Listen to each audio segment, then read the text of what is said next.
जनकपूर नावाचं एक गाव होतं. त्या वर्षी गावात भयंकर दुष्काळ पडला. पिकं जळून गेली. विहिरी कोरड्या पडल्या.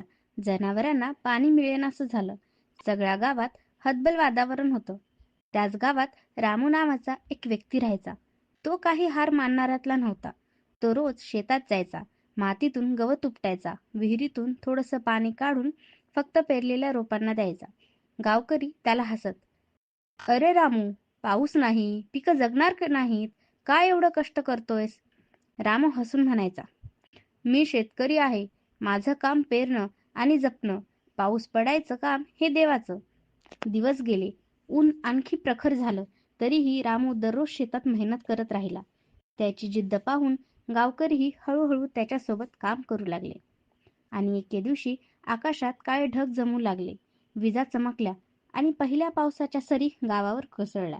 रामूच्या शेतात जिवंत राहिलेल्या रोपांना नवीन जीव मिळाला. शेवटी पिकं बहरली आणि गाव पुन्हा समृद्ध झालं.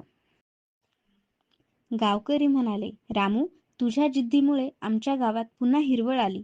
रामू शांतपणे हसला आणि म्हणाला, "जिद्द असेल तर निसर्गही साथ देतो."